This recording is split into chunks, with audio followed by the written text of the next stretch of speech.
একজন ভদ্রমহিলাকে কেউ একজন প্রশ্ন করেছিল যে আপনি কি ওয়ার্কিং লেডি না হাউস ওয়াইফ। তো ভদ্রমহিলা হেসে খুব সুন্দর একটা উত্তর দিয়েছিল, বলেছিল না, আমি একজন পারফেক্ট ওয়ার্কিং লেডি। আমি আমার বাড়ির সকলের সকালবেলা প্রত্যেকের অ্যালার্ম ক্লক, কারণ আমি সবাইকে ঘুম থেকে জাগিয়ে তুলি।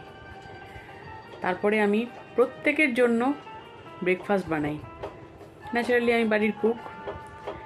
প্রত্যেকের খাবার দাবার খাওয়া হয়ে গেলে ঘর বাসন ধোয়া, ঘর মোছা সব করি। তো আমি একজন সার্ভেন্টও বটে। তারপর সবাই কাজে বেরিয়ে গেলে আমি বাড়ি পাহারা দিই। তার মানে একজন খুব রেসপন্সিবল সিকিউরিটি গার্ড।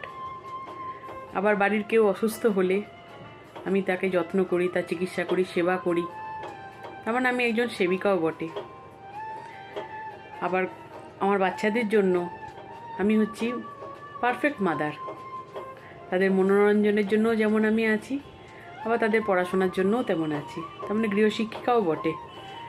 আবার আমার স্বামীর জন্য সেজেগুজে বসে থাকা আমি একজন প্রকৃত বউ।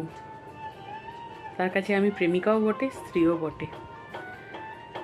তাই সব, অথচ আমার কিন্তু কোনো বেতন নেই, নেই কোনো ইনক্রিমেন্ট, নেই কোনো বোনাস, নেই কোনো প্রমোশন, কিচ্ছু নেই, বিনা মাইনের চাকরি।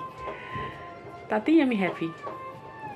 এত কাজ করার পরও কেন জানি না লোকে প্রশ্ন করে যে আপনি কি হাউস ওয়াইফ না ওয়ার্কিং ওম্যান। আচ্ছা বলো তো, একটা ওয়ার্কিং ওম্যান যা করে একটা হাউস ওয়াইফের কাজ কোন অংশে কম হয়? তার তো 24 আওয়ার্স ডিউটি থাকে, কোথাও কোনো খুঁত থাকলে চলবে না।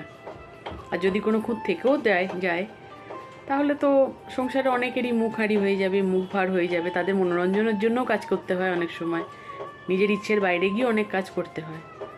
তাহলে একটা ওয়ার্কিং ওম্যান আর একটা হাউস ওয়াইফের মধ্যে তফাৎ কী হলো?